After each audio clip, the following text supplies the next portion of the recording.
दोस्तों, एक बार फिर से आप सभी का स्वागत है आपके अपने यूट्यूब चैनल जॉब सीकर्स में। तो आज के इस वीडियो में हम लोग बात करने वाले हैं मिधानी इंटरप्राइजेज़ लिमिटेड के बारे में। इसका फॉर्म 18 अक्टूबर को रिलीज़ किया गया है और आज के इस वीडियो में हम लोग पूरे डिटेल में बात करेंगे। जो नोटिफिकेशन इसका आउट हुआ है उसमें क्या क्या डिटेल्स जो है हमें पता होने चाहिए इस एग्जामिनेशन से रिलेटेड, तो वो सारी डिटेल्स आपको इस एक ही वीडियो में आपको मैं प्रोवाइड करने वाला हूँ। आपको कोई दूसरा वीडियो देखने की कोई ज़रूरत नहीं होगी। तो वीडियो को स्टार्ट करने से पहले मैं आप सबसे रिक्वेस्ट करता हूं कि प्लीज़ अगर आप हमारे चैनल पर नए हैं तो हमारे चैनल को सब्सक्राइब करें, क्योंकि हम लोग यूट्यूब पे बिल्कुल एक नया चैनल है और हमें यूट्यूब पे ग्रो करने के लिए आप सभी के सपोर्ट की बहुत ज़्यादा ज़रूरत है। तो अगर ये वीडियो पसंद आए तो प्लीज़ हमारे चैनल को सब्सक्राइब करें और वीडियो को लाइक भी करें। तो आपका ज़्यादा समय न गंवाते हुए चलिए आइए हम वीडियो को स्टार्ट करते हैं। तो ये मिधानी लिमिटेड जो है इसका फुल फॉर्म मिश्र धातु निगम लिमिटेड एक गवर्नमेंट ऑफ इंडिया एंटरप्राइज एक मिनी रत्न कंपनी है जिसका हेड ऑफिस हैदराबाद में है। ये एक मेटलर्जी इंडस्ट्री है जो कि गवर्नमेंट ऑफ इंडिया के मिनिस्ट्री ऑफ डिफेंस के अंदर आता है। और ये super alloy, special steel, titanium alloy जो है अलग अलग मील में अलग अलग शेप एंड साइज़ के ये मैन्युफैक्चर करती है डिफेंस के लिए, स्पेस के लिए, एटॉमिक एनर्जी और कोई कोई अपने इसके कमर्शियल सेक्टर्स के लिए भी ये प्रोडक्ट को मैन्युफैक्चर करके उनको ये डिलीवर करती है।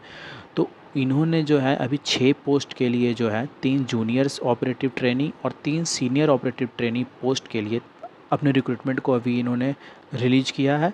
तो देखो ये 6 पोस्ट में से है ना, 3 पोस्ट जूनियर ऑपरेटिव ट्रेनिंग का है और 3 पोस्ट जो है तुम्हारा वो सीनियर ऑपरेटिव ट्रेनिंग का है। जूनियर ऑपरेटिव ट्रेनिंग का जो वेज ग्रुप है वो टू है और सीनियर ऑपरेटिव ट्रेनिंग का जो वेज ग्रुप है वो 4 है।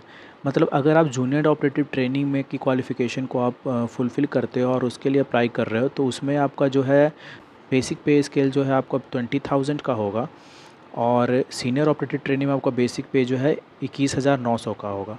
इसकी इसी हिसाब से जूनियर ऑपरेटिव ट्रेनिंग में आपका जो है सीटीसी जो है वो 4.7 लाख होगा पर एनम और आपका जो है सीनियर ऑपरेटिव ट्रेनिंग में जो है आपका सीटीसी 5.1 लाख होगा पर एनम।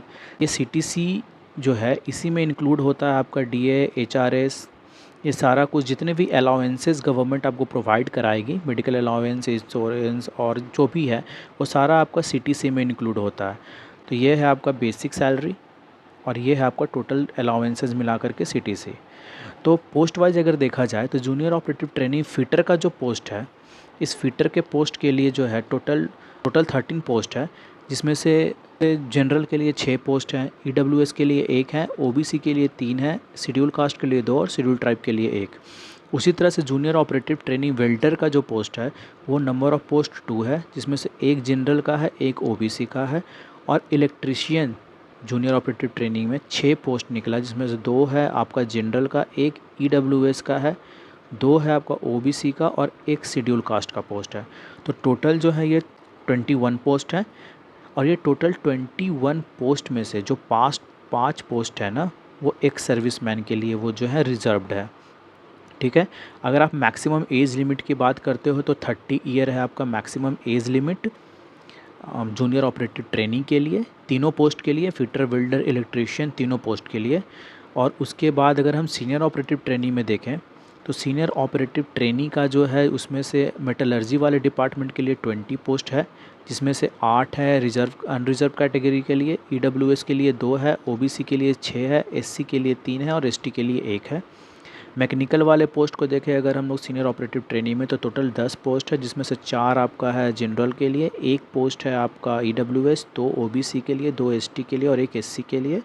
और इलेक्ट्रिकल वाला पोस्ट अगर देखें सीनियर ऑपरेटिव ट्रेनिंग में टोटल नंबर ऑफ पोस्ट 3 है, जो कि जनरल के लिए 2 है और एससी के लिए 1 पोस्ट है। तो इसमें जो है वो टोटल पोस्ट है ये सब इंक्लूड करके 33 पोस्ट है और इसमें से भी जो 5 पोस्ट है वो एक सर्विसमैन के लिए रिजर्व्ड है। ठीक है, सीनियर ऑपरेटिव ट्रेनिंग की अगर मैक्सिमम एज लिमिट की बात करें तो 35 ईयर है। ठीक है, फॉर्म भरने का जो डेट है वो 18 अक्टूबर को स्टार्ट हो गया, फॉर्म रिलीज़ हो गया, आप फॉर्म अभी जाके भर सकते हो और इसका लास्ट डेट है आपका 1 नवंबर 2023। ठीक है, ये लास्ट डेट है फॉर्म भरने का।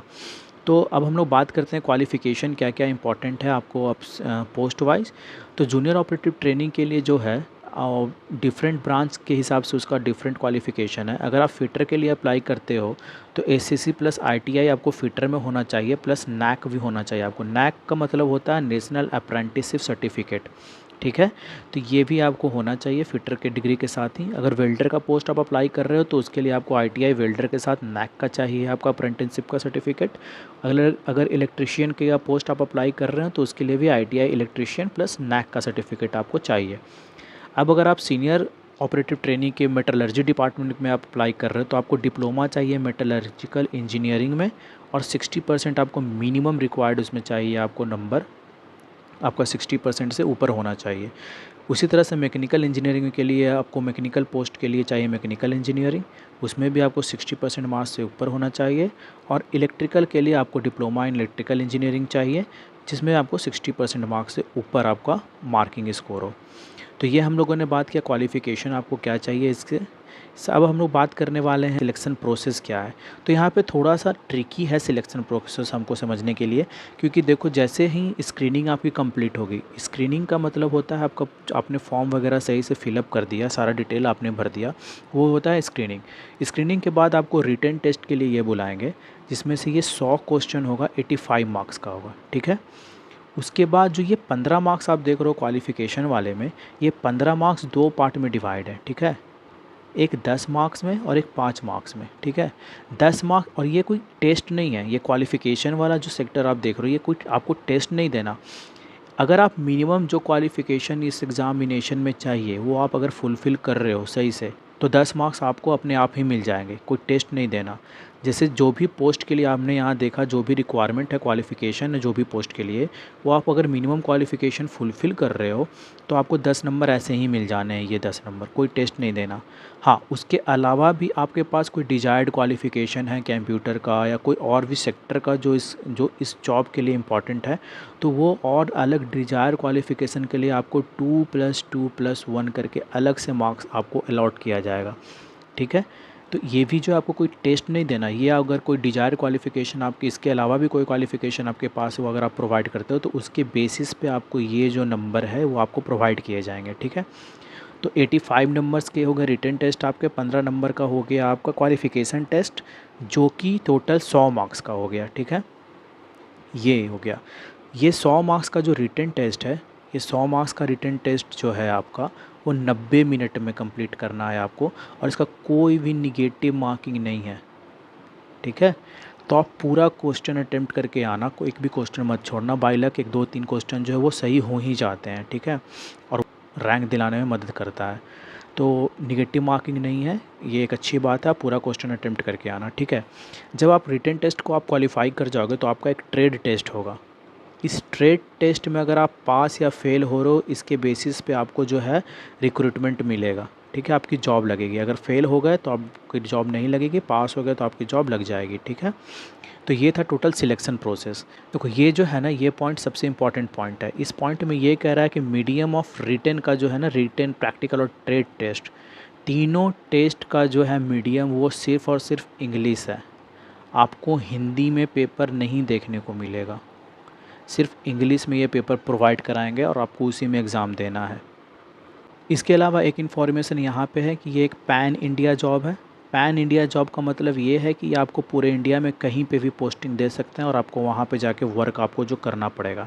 इसके अलावा एक इम्पॉर्टेंट पॉइंट ये है कि जैसे ही आपका सिलेक्शन होता है तो आपको जो है वो 1 साल के लिए प्रोबेशनरी पीरियड या ट्रेनिंग पीरियड के लिए रखेंगे आपके डेट ऑफ जॉइनिंग के बाद से। और डेट ऑफ जॉइनिंग में जो है आपको जो है वो एक स्टाइपेंड पे करेंगे। जो सैलरी आपने ऊपर मैंने जो बताई वो सैलरी नहीं, एक स्टाइपेंड पे करेंगे, वो इनके द्वारा फिक्स की जाएगी। और उसके बाद 1 साल जब आपका कंप्लीट हो जाएगा तो उसके बाद जो रेगुलर जो बेसिक पे मैंने आपको दिखाया, एसओटी के लिए है 5.1 और जेओटी के लिए 4.7 का, ये आपको 1 साल के बाद जब आपका कंफर्मेशन हो जाएगा कि आपका जॉब के लिए ओके हैं, तो ये जाके आपको ये रेगुलर सैलरी प्रोवाइड करेंगे। उसके पहले आपको बस अभी 1 साल के लिए एक स्टाइपेंड पे किया जाएगा और आपकी पोस्टिंग ऑल ओवर इंडिया में कहीं पे भी ये कर सकते हैं। तो ये सारा डिटेल हमने एक वीडियो में कैप्चर किया है और मैं आशा करता हूँ कि मैंने सारे पॉइंट्स को एक अच्छे तरीके से कवर करने की कोशिश की है और आपको ये वीडियो बिल्कुल अच्छे तरीके से समझ में आया है। अगर ये वीडियो आपको अच्छा लगा हो तो प्लीज़ इस वीडियो को लाइक करके जाइएगा, और इसके अलावा अगर आपके पास कोई डाउट है, कोई क्वेश्चन है, तो प्लीज़ आप कमेंट बॉक्स में वो पूछ के जाएँ, बता के जाएँ।